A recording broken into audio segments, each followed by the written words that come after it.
ಆತನಿಗೆ ನಾವೆಲ್ಲರೂ ಮುಂದೆ ಸಲ್ಲಿಸಬೇಕು. ಹಾಗೆ ಓದಿಕೊಳ್ಳುವ ಇನ್ನೊಂದು ಸ್ವಲ್ಪ ಮುಂದೆ ಮಾರ್ಕ 11:8. ಮಾರ್ಕ 11. ಆಗ ಅನೇಕರು ತಮ್ಮ ಬಟ್ಟೆಗಳನ್ನು ದಾರಿಯಲ್ಲಿ ಹಾಸಿದರು. ಬೇರೆ ಕೆಲವರು ತೋಟಗಳಿಂದ ಚಿಗುರುಗಳನ್ನು ಕೊಯ್ದು ತಂದು ಹಾಸಿದರು. ತೋಟಗಳಿಂದ ಚಿಗುರು ಕೊಯ್ದು ತಂದು ನೋಡಿ, ತೋಟಗಳಿಗೆ ಹೋಗಂತ್ರಿ ಆತ ಕತ್ತೆಯ ಮೇಲೆ ಕುಂತು ಬರುವಾಗ ಗುಂಪಲ್ಲಿ ಕೆಲವರು ಬಟ್ಟೆಯನ್ನು ಹಾಕಿದರು.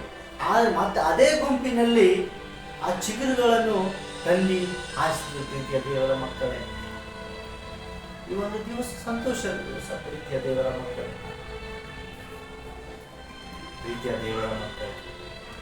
ಈ ಒಂದು ದಿವಸದಲ್ಲಿ ದೇವರು ನಮ್ಮನ್ನು ನಿಮ್ಮನ್ನು ಬದುಕಿಸಿದಾನಂದ್ರೆ ಆತನ ಕೃಪೆ ಮಾತ್ರವಾಗಿದೆ.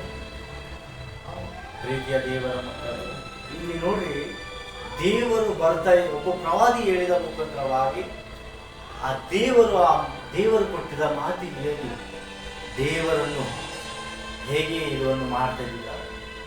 ಆತ ಬರ್ತಾ ಇದ್ದಾನೆ. ಚಿಕ್ಕ ಮರಿಯನ್ನು